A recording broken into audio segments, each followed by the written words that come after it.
Bonjour Lucille. Bonjour les amis. Bonjour, ça va Lucille?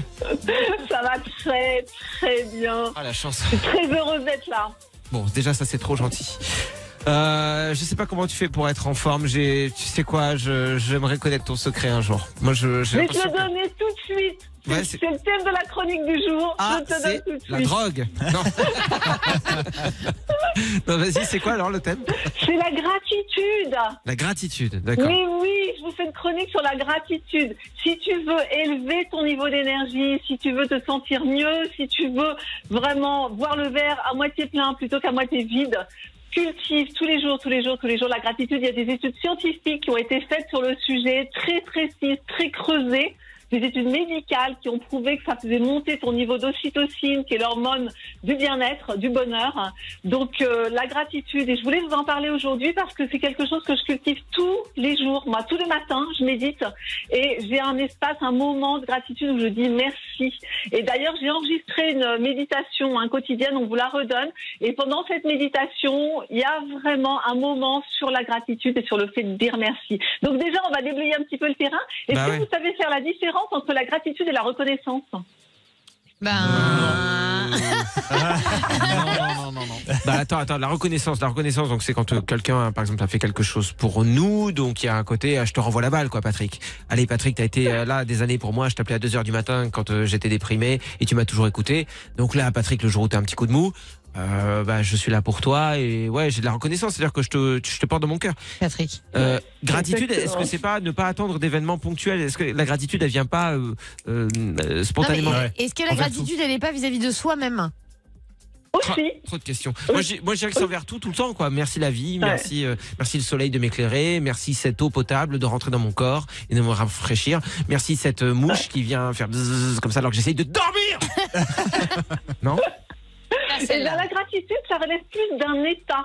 C'est-à-dire, c'est un sentiment de satisfaction qui est éprouvé lorsqu'on nous a rendu service, envers une situation, envers une personne. C'est un état d'être. Ça amène aussi à de l'humilité, être dans la gratitude. La reconnaissance, il y a plus de l'action. On est reconnaissant envers un service qu'on nous a rendu. On témoigne, c'est plus un ressenti. C'est vraiment de dire, il y a plus de l'action dans la reconnaissance. D'accord. Et on va plus facilement aller vers de la reconnaissance que la gratitude, parce que la gratitude, ça crée un état intérieur qui est très profond. Voilà. Donc, c'est plus facile à dire je suis reconnaissant pour ce que tu as fait pour moi plutôt que de dire j'ai de la gratitude pour ce que tu m'as apporté, ce que tu m'as donné. Mais comment on fait si on ne ressent pas de gratitude aujourd'hui, si on n'arrive pas à le ressentir à l'intérieur de ses cellules? Est-ce que c'est un truc qu'on peut qui se travaille, ouais?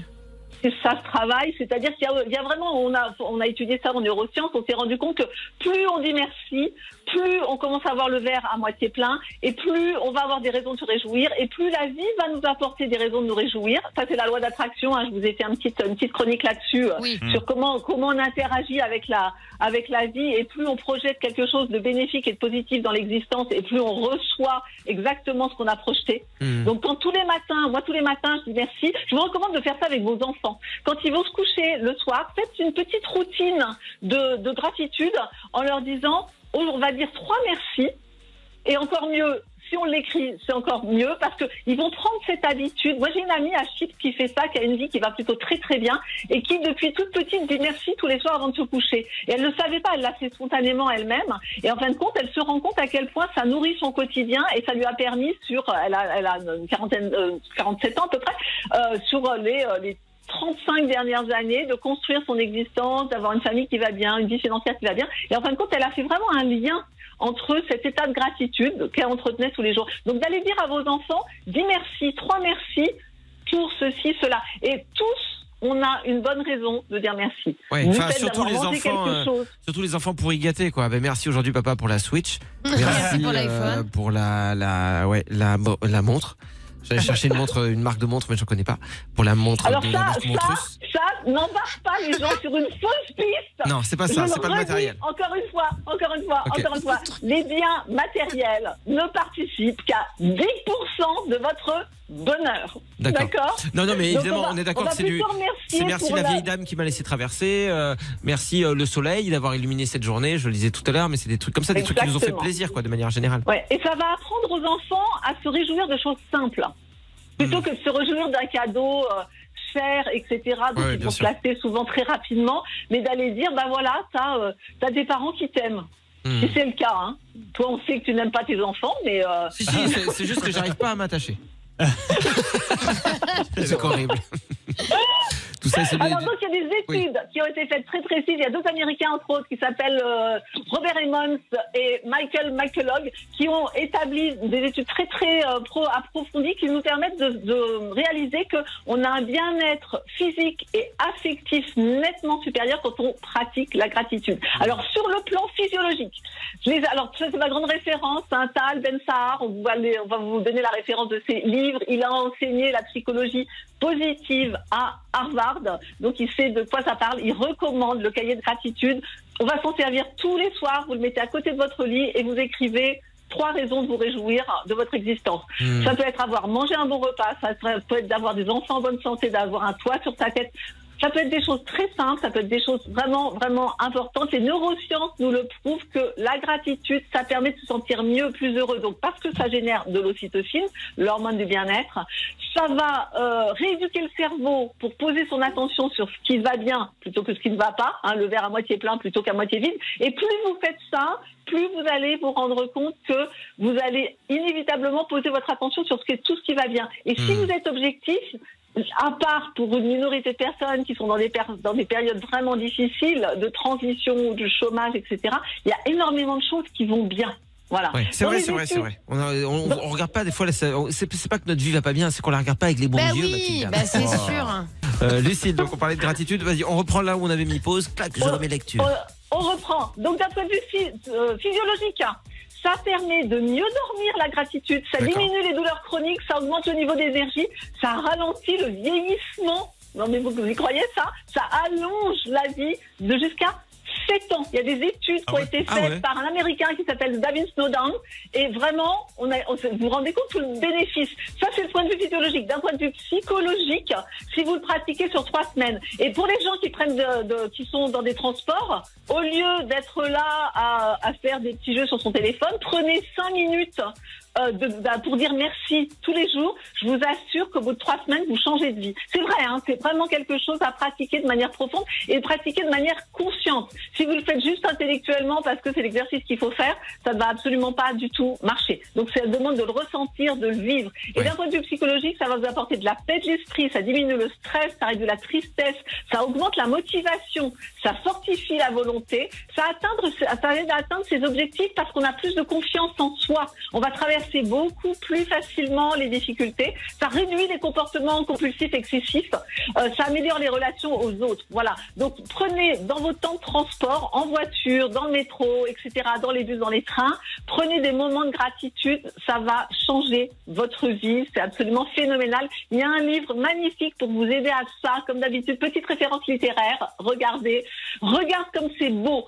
C'est de Grandpa Chan et Grandma Marina, c'est au livre de poche, et ce livre est fabuleux, il a une très jolie histoire. C'est 2 grands-parents coréens qui connaissaient rien à l'ordinateur, qui connaissaient encore moins Instagram, et qui, comme ils avaient des petits-enfants à distance, ont voulu partager leur expérience, leur sagesse, leur vie avec leurs petits-enfants. Ils ont ouvert un compte Instagram qui est devenu viral. Donc c'est une bonne nouvelle que les gens se nourrissent de ça. Et ils en ont fait un livre. Donc il y a un compte Instagram et il y a un livre. Et c'est des moments de vie très simples, très doux, très gentils. Voilà. La gratitude, ça va vous apporter plus de bonheur et vous le méritez d'avoir plus de bonheur. C'est fou ça. T'imagines, t'as appris des trucs juste dans ta vie, tu veux le transmettre humblement à ta famille, tes petits-enfants, puis t'as l'idée d'ouvrir un compte et c'est viral et ça sert à tout le monde. Et il paraît d'ailleurs que leur 2e livre, c'est Regarde comme je suis riche.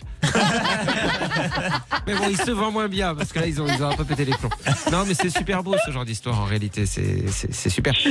Mais du coup, quand on est en transport en commun, par exemple, et que tu dis ok, on pratique la gratitude, est-ce qu'il faut forcément que c'est un lien dans la situation dans laquelle on est, c'est-à-dire on regarde autour de nous et on a de la gratitude pour ce qu'on voit, ou ça peut être un moment de se remémorer des parties de la journée ou notre vie en général? Les deux, si tu es dans le métro et que ça sent mauvais, ça va être plus difficile de se réjouir d'être là où tu es. S'il y a du bruit, si les gens sont fatigués, pas bien, désagréables, là ça demande de se mettre dans sa bulle et puis de réfléchir à des choses. Et vous allez sentir, le niveau d'ocytocine, c'est l'hormone de bien-être, c'est étudié scientifiquement. Vous êtes dans la gratitude, vous montez votre niveau d'ocytocine, donc vous allez être moins dérangé par les gens, par les bruits, par les situations, par l'ambiance si elle est désagréable. Donc et après on peut apprendre à voir dans un univers, la question est très bonne, dans un univers un peu contraignant, un peu difficile, à voir tout ce qu'il y a de bien. Et ça, c'est un bon exercice. En fin de compte, vous allez vous rendre compte que peut-être à l'autre bout de la rame, il y a quelqu'un qui a un beau sourire, il y a quelqu'un qui a aidé quelqu'un d'autre de manière très gentille et bienveillante. Et là, vous commencez à changer le filtre de vos lunettes. Et au lieu de voir le stress et l'agressivité, vous allez dire, mais en fin de compte, il y a des gens formidables autour de nous qui font des choses très jolies. On participe à ça. Et la gratitude, c'est dire merci. Donc, si vous avez l'envie d'aller dire merci aux gens que vous aimez, ou qui vous ont rendu service, écrivez-le, dites-le. C'est très important de le sortir de vous, pas seulement de l'écrire pour vous, mais de le sortir de vous et de le partager. Et de dire à quelqu'un, tu sais, je t'ai peut-être jamais dit merci là-dessus, mais quand tu m'as aidé, moi j'ai mis très longtemps à savoir dire merci, ça me rendait fragile, j'avais peur de pas savoir ce que je devais rendre, enfin, etc. Donc ça m'a demandé un effort énorme d'apprendre à dire merci. Là j'ai ma maman qui est en train de me rendre un grand service en ce moment, et du fond du cœur, hier j'étais très émue, je lui ai laissé un petit message en lui disant, tu sais, je te remercie du fond du cœur pour ce que tu fais pour moi en ce moment. Et c'est, vous allez voir, ça m'émeut tout de suite quand je le dis, et vous allez voir, ça vous met dans un état de bien-être, de dire merci, c'est extraordinaire. Et c'est simple, ça coûte rien, c'est là, c'est disponible, on peut le faire. Voilà. On s'entraîne à exercer la gratitude. Alors on le rappelle, dans le métro, c'est pas toujours facile. Mais cela dit, pour les gens qui prennent les transports en commun, moi j'ai une super astuce pour pour arriver à voir les gens qui sourient dans le métro plutôt que ceux qui font la gueule. C'est que vous prenez le métro à Toulouse plutôt que de le prendre à Paris. Et là vous verrez, c'est une petite astuce. Alors ça fait un détour. Oh là là, il est piquant. Ah ouais, mais moi, moi le francilien, tu vois ce que j'en pense. Le problème d'articulation est terrible. Oui, bon, par contre, c'est mon souci. Je suis méchant, mais je suis pas fut-fut. Lucille, merci beaucoup d'avoir été avec nous pour nous parler de ça. Et merci d'être là toutes les semaines. On t'embrasse très fort.